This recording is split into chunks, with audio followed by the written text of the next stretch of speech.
अस्सलाम वालेकुम dear historians. आज का हमारा टॉपिक है बैलेंस ऑफ पावर और ये यूरोपियन हिस्ट्री से लिया गया है।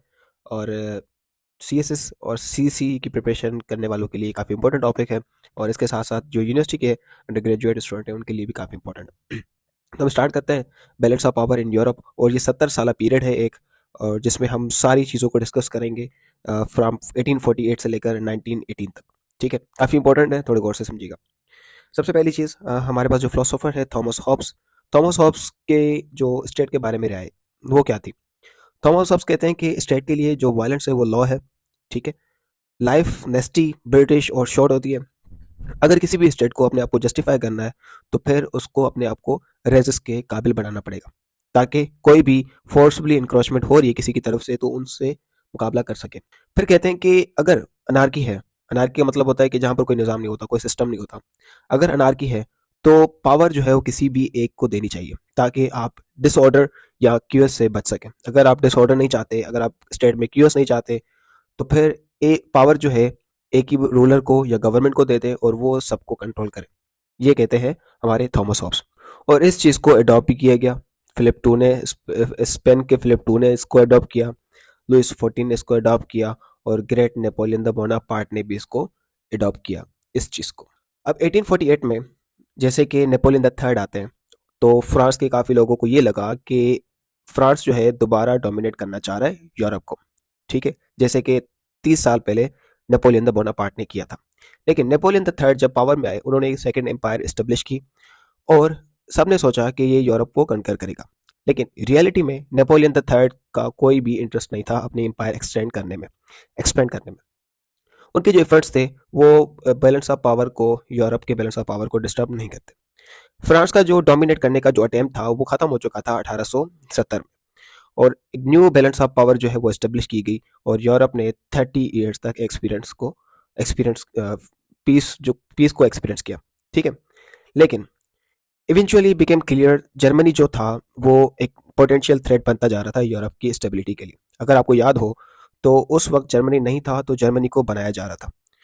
ओटो वन बिस्मार्क जर्मनी को बना रहे थे। और उनकी जो स्ट्रेटजीज थी वो अगर आपने कभी पढ़ी हो, मेरे यूट्यूब चैनल पर भी है कि क्या स्ट्रेटजी उसने अडॉप्ट की थी जर्मनी को बनाने के लिए, जिसकी वजह से यूरोप की स्टेबिलिटी को एक थ्रेट जर्मनी बन गया था। और लोगों ने ये सोचा कि जर्मनी जो है वो फ्रांस की जगह ले रहा है, क्योंकि इससे पहले फ्रांस, नेपोलियन द बोनापार्ट जब था, तो वो यूरोप पर कंट्रोल करने के लिए आ, एक स्टेबिलिटी जो पीस को डिस्टर्ब करता था। तो फिर जर्मनी, उस वक्त जर्मनी था जो यूरोप में पीस को डिस्टर्ब कर रहा था और यूरोप को कंकर करना चाहता था। ठीक है, जर्मनी को क्रिएशन के लिए। तो इसकी वजह से फर्स्ट वर्ल्ड वार होती है। और फर्स्ट वर्ल्ड वार का मेन मकसद था कि या तो पीस को मेंटेन करें, बैलेंस ऑफ पावर को मेंटेन करें, या तो फिर रिस्टोर किया जाए। लेकिन जर्मनी उस जंग में हार जाता है। ठीक है, और पीस जो था, बैलेंस जो था, वो रिस्टोर नहीं हो पाता। क्यों? क्योंकि उसमें यूएस ने ज्वाइन नहीं किया, जो यूएस ने ज्वाइन किया था। ठीक है, अगर यूएसए ज्वाइन ना करता इस वर्ल्ड वार वन को आखिर में, तो जर्मनी जीत जाता। और अब जैसे जर्मनी हार गई तो यहाँ पर एक टर्निंग पॉइंट आया कि जो यूरोप की जो किस्मत थी वो अब यूरोप के अपने हाथों में नहीं थी, और अब ये एक्सटर्नल पावर की तरफ चली गई थी, जैसे कि यूएसए के पास। ठीक है, आगे अगर चलें तो इंटरनेशनल हिस्ट्री की अगर हम बात करें, तो इंटरनेशनल हिस्ट्री सिर्फ बैलेंस ऑफ पावर या फतूहात पर नहीं है, कंकरर्स पे। कुछ लोग ऐसे भी थे जिन्होंने यूनिवर्सल मॉरल लॉ को क्रिएट करने की कोशिश की, एक आइडियोलॉजी को क्रिएट करने की कोशिश की, ताकि जो इंडिविजुअल पावर अप होती है, पावर ऑफ इंडिविजुअल स्टेट्स जो होती हैं, उनको रिप्लेस किया जा सके। कुछ एग्जाम्पल मिलते हैं उस वक्त के 16th सेंचुरी में जब कैथोलिज्म आया, या फिर 18th सेंचुरी में फ्रेंच रेवोल्यूशन आए। फ्रेंच रेवोल्यूशन का मेन मकसद था ह्यूमन राइट्स। तो ये जो कुछ आइडियाज़ थे, ये प्रॉपर आइडियाज़ हैं स्टेट की सॉवरिटी के और बैलेंस ऑफ पावर के। तो कुछ लोग ऐसे भी थे जिन्होंने इस तरह की कोशिश की थी।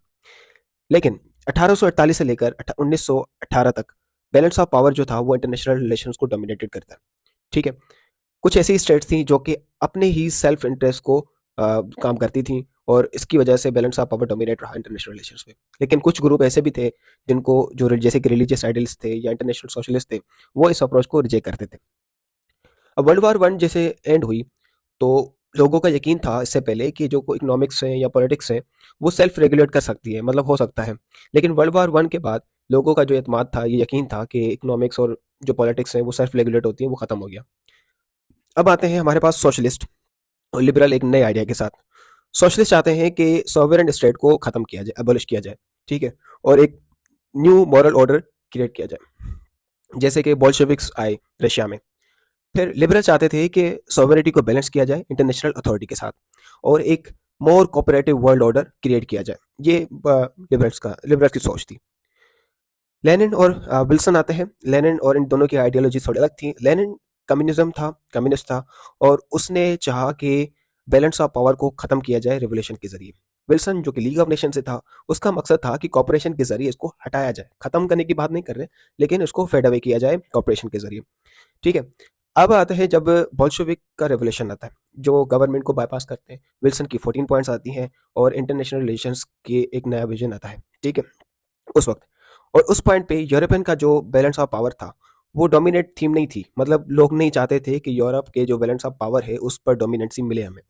क्यों नहीं चाहते थे? इससे पहले जितने भी एम्पायर्स आई या जितने भी रूलर आए, उनका मेन मकसद था कि यूरोप की बैलेंस ऑफ पावर इंपॉर्टेंट है, उस पर डोमिनेंसी चाहिए। लेकिन इस वक्त में यूरोप की जो डोमिनेंसी है अ, वो जो है ना, एक थीम नहीं थी उस वक्त लोगों की। अब उस वक्त क्या था? मसला ये था कि जो लोग थे यूरोप के, या जो यूरोप की जो कंट्रीज थी, वो ओवरसीज इंटरेस्ट रखती थी। मतलब वो दूसरी कंट्रीज के बारे में सोचती थी। उनका एम्बिशन कहीं और था, यूरोप पर नहीं था। वो दूसरे कॉन्टिनेंट भी देख रहे थे। ठीक है। अब मकसद ये नहीं था कि अगर यूरोप में पीस आ गया, ठीक है, तो बैलेंस बन जाएगा। नहीं, ये चाहते थे कि दूसरी कंट्रीज में भी हम कोशिश करें, वहां से हमें बैलेंस ऑफ पावर मिले। ठीक है। अब लोगों का ध्यान हट गया यूरोप से। जैसे ध्यान हटा, तो यूरोप के अफेयर पे कोई ध्यान ही नहीं दे रहा था, जिसकी वजह से यूरोप में कुछ टाइम के लिए पीस मेंटेन रहा। ठीक है। इससे पहले सारे लोग जितने भी एम्पायर्स थी या रूलर थे, वो ज्यादातर यूरोप पर फोकस करते थे। तो जिसकी वजह से यूरोप का जो पीस था वो डिस्टर्ब होता रहता था बार बार। लेकिन जब लोगों का ध्यान, या जो पावर्स का ध्यान, जो सुपर पावर थी, मेजर पावर्स थी, उनका ध्यान ओवरसीज पे चला गया, दूसरी कंट्रीज पे चला गया, तो फिर यूरोप में कुछ टाइम के लिए पीस मेंटेन रहा। जैसे कि स्पेन और फ्रांस का कॉलोनियल पर्सुएट्स था। ठीक है। वो कॉलोनी बनाना चाहते थे। ब्रिटिश और रशिया का इंटरेस्ट था यूरोप के बाहर। ठीक है। उसके बाद जो यूरोपियन पावर्स थी, जैसे कि ब्रिटिश का हमने बात किया कि British India, Africa, global trade पर फोकस कर रहा था। रशिया जो था वो सेंट्रल एशिया और फार ईस्ट पे फोकस कर रहा था। फ्रांस नॉर्थ अफ्रीका में, इटली भी नॉर्थ अफ्रीका में।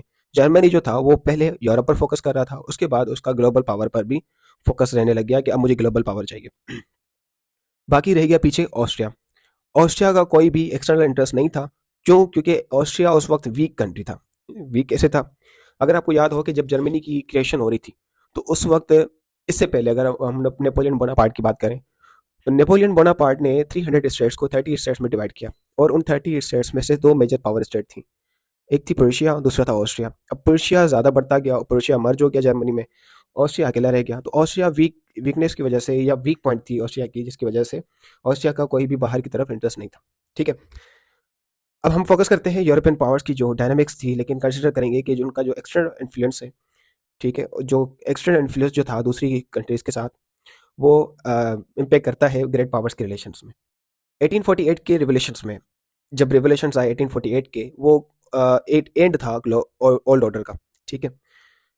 बट सरप्राइजिंगली, लेकिन जो दो जनरेशन्स थी, आने वाली जो नेक्स्ट जनरेशन थी, वो बैलेंस ऑफ पावर को मेंटेन करने की फोकस कर रही थी। ठीक है।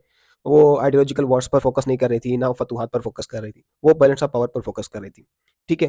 अब ये एक ऐसा एरा था जिसमें मतलब जो है ना, वॉर्स हो रही थी, बैलेंस ऑफ पावर की वजह से ये सारी चीज़ें देखी जा रही थी। मतलब एक क्यूस था उस दौर में, 19th सेंचुरी में। लेकिन इसके बावजूद भी रिलेटिवली बैलेंस ऑफ पावर जो था इंटरनेशनली स्टेबल था। ठीक है। अगर हम कंपेयर करें 20th सेंचुरी को और इसके पहले वाली सेंचुरी को 19th सेंचुरी से, तो 19th सेंचुरी जो थी वो रिलेटिवली स्टेबल थी इंटरनेशनली। ठीक है। 1648 से लेकर 1800 तक काफ़ी मेजर मेजर पावर्स थी, जैसे कि स्वीडन, हॉलैंड, स्पेन और पोलैंड। उनका राइज हुआ, उनका फॉल हुआ। ठीक है। जबकि रशिया और पर्शिया एक नई पावर बनी। ठीक है।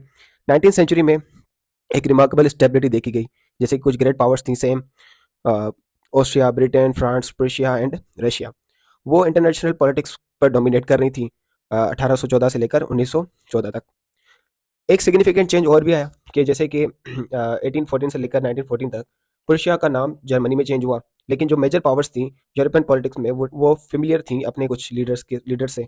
ठीक है। जैसे कि मैट्रोनिक हो गया, कैसल रेग हो गया, टेलरेंट हो गया और एलेक्जेंडर हुआ। ये यहाँ तक हमारा था कि किस तरह से बैलेंस ऑफ पावर कभी डिस्टर्ब, कभी मेंटेन होता रहा, और क्या क्या चेंजिंग्स आई अ, थोड़े इस टाइम में। अब 20th सेंचुरी की डिप्लोमेसी पे हम बात करेंगे, लेकिन नेक्स्ट वीडियो में।